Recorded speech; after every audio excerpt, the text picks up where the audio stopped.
Bismillahirrahmanirrahim. Assalamualaikum warahmatullahi wabarakatuh. Allahumma aftah alaina hikmataka wanshur alaina min khazaini rahmatika ya arhamar rahimin. Okay, InsyaAllah hari ini Ustazah akan bermula kaji pada tajuk bacaan sukun. Okay. Boleh sama-sama rujuk dekat skrin. Okay, Ustazah akan briefing mengenai bacaan sukun. Okay, apakah itu bacaan sukun? Okay, bacaan sukun tu ialah sukun atau juga dikenali sebagai tanda mati. Okay, apakah tanda sukun? Okay, ada dua tanda sukun dekat sini. Kalau kita tengok dekat dalam Al-Quran pun ada dua tanda sukun, iaitu yang pertama bertanda begini. Separa bulat. Okay. Ini adalah kepala sukun. Okay, pada asalnya, saya cerita sedikitlah mengenai sejarah. Okay, tanda sukun ni berasal daripada kepala huruf kha. Kha. Jadi dia ambil kepala dia ni, belah atas ni, dan dijadikan tanda sukun. Sebab itulah tanda sukunnya seperti ini. Okay. Dia macam bentuk huruf dal tapi dia muncung sedikit. Okay. Dan tanda yang kedua ialah tanda bulat. Okay, dua-dua ni tanda sukun. Okay, kalau kita tengok dua-dua ni dipanggil tanda sukun ataupun tanda mati. Okay, kalau jumpa tanda ni nak buat apa? Macam mana nak baca kan? Okay, dia punya bacaan akan kembali kepada makhraj. Okay, untuk bacaan sukun ni bunyinya dia akan jadi macam mana nak bunyi kan? Dia akan kembali kepada makhraj asal bagi sesuatu huruf itu. Okay, dan yang kedua, bunyi itu berbeza mengikut sifat huruf. Okay, jadi jom Ustazah ulang kaji semula apakah huruf-huruf yang dibaca sukun ni, macam mana nak bunyikan. Jadi jom kita tengok slide yang berikutnya. Slide yang berikutnya. Okay, ini adalah 4 huruf bibir. Okay, 4 huruf bibir iaitu huruf mim, huruf ba, huruf fa dan juga huruf waw. Okay, keempat-empat huruf bibir ini berbeza mengikut makhrajnya iaitu tempat keluarnya. Tempat keluar keempat-empat huruf ni berbezalah. Okay, yang pertama huruf mim dan juga huruf ba. Okay, dia berkongsi tempat keluar yang sama iaitu keadaannya bibir bawah bertemu bibir atas. Ataupun lebih mudah atau kita katakan rapatkan bibir. Bibir atas bersentuh bibir bawah. Okay, jadi ketika huruf ini bertanda sukun, kita akan bunyikan mengikut makhrajnya. Iaitu huruf mim dengan ba, makhrajnya rapatkan bibir. Okay, jadi yang pertama, hamzah nganga mim sukun, kita rapatkan bibir. Mula sebutkan hamzah nganga ni bunyi dia a. Saya eja kat sini a. Okay, kemudian rapatkan bibir. Okay, jadi dia menghasilkan bunyi am. Kita rapatkan bibir. Hamzah nganga mim sukun bunyi am. Rapatkan bibir sahaja dekat hujung. Okay, seterusnya huruf yang kedua ialah huruf ba. Okay, ba juga hurufnya makhrajnya ialah bibir atas rapatkan dengan bibir bawah. Ab. Okay, tetapi dia ada satu sifat yang special iaitu dia melantun. Okay, kenapa huruf ba ni melantun? Okay, kerana apabila kita rapatkan bibir, angin nak keluar tapi kita tahan. Kita tahan iaitu kita tutup mulut. Okay, jadi dia menghasilkan satu letupan kat mulut. Itulah yang dinamakan melantun. Dia melantun dekat bibir. Bibir atas bersentuh bibir bawah. Jadi bunyi dia ab.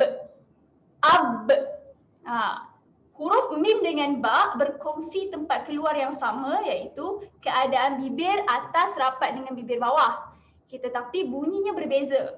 Kerana huruf ba ni dia ada satu sifat iaitu sifat melantun. Jadi saya ulang semula. Yang pertama hamzah nganga mim sukun bunyi am. Yang kedua hamzah nganga ba sukun bunyi ab. Dia ada lantunan sedikit. Ab.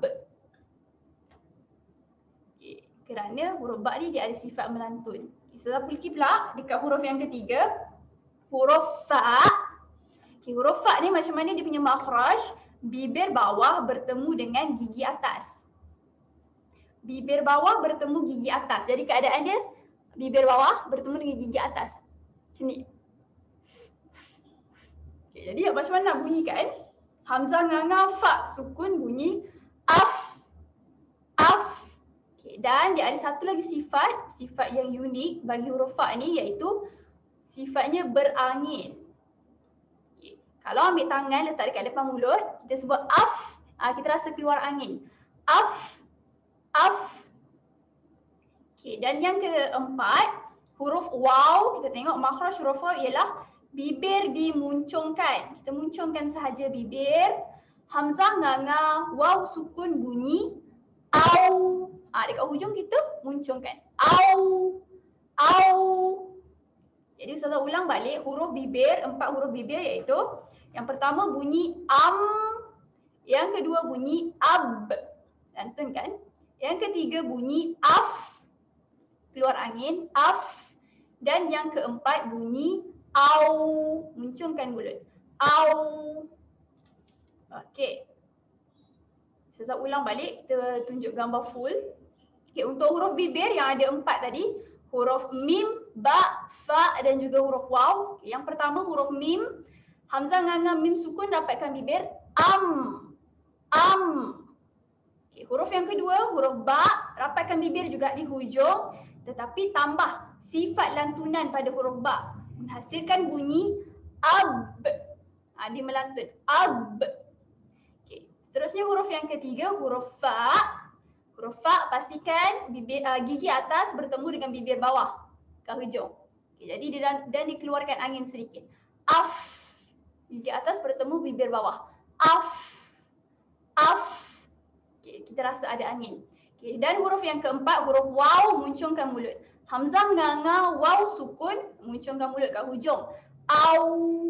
Au. Okay, itu adalah bacaan sukun bagi huruf bibir.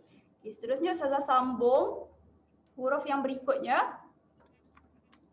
Okay, kita jumpa dengan huruf lidah. Okay, jom kita tengok makhraj bagi huruf nun, lam dan juga ra. Huruf nun, lam dan juga ra. Okay, apakah tempat keluar, macam mana nak sebutkan huruf nun, lam dan juga ra ini? Kita tengok. Okay, dia adalah hujung lidah bertemu gusi atas ataupun lelangit yang keras. Kalau kita tengok dekat gambar mulut ini, okay, dekat sini adalah bahagian, saya tandakan, bahagian gusi atas ataupun lelangit yang keras. Kalau kita rasa kat dalam mulut ada satu kat depan ni, gusi dia agak sedikit keras. Kita kenali sebagai gusi atas ataupun lelangit yang keras. Okay. Jadi untuk menyebut ketiga-tiga huruf ini, huruf nun, huruf lam dan juga huruf ra, kena sentuhkan hujung lidah, naikkan sahaja ke gusi atas. Okay. Dan yang pertama dia akan menghasilkan bunyi an. Tahan kat situ. An. An. Okay. Huruf yang kedua, huruf lam. Hamzah nganga, lam sukun, naikkan sahaja hujung lidah ke gusi atas, bunyinya al.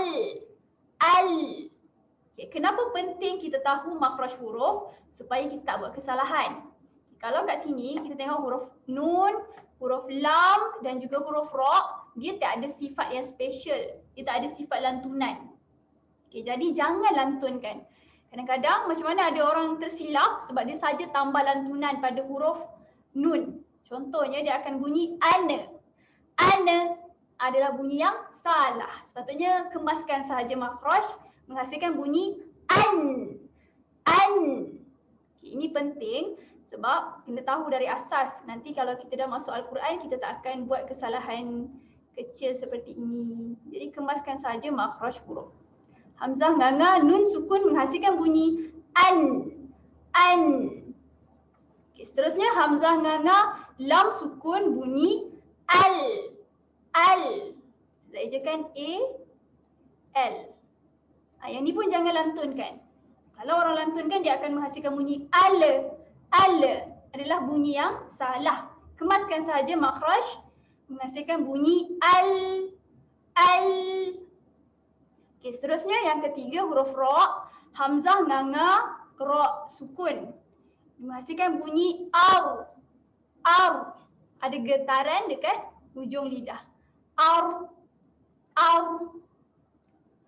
Ini adalah huruf nun, lam dan juga ra. Setelah ulang balik makhrajnya, hujung lidah bertemu gusi atas. An, al, ar. Okay, ada 3 huruf ini. Okay, seterusnya kita pergi di huruf yang berikut.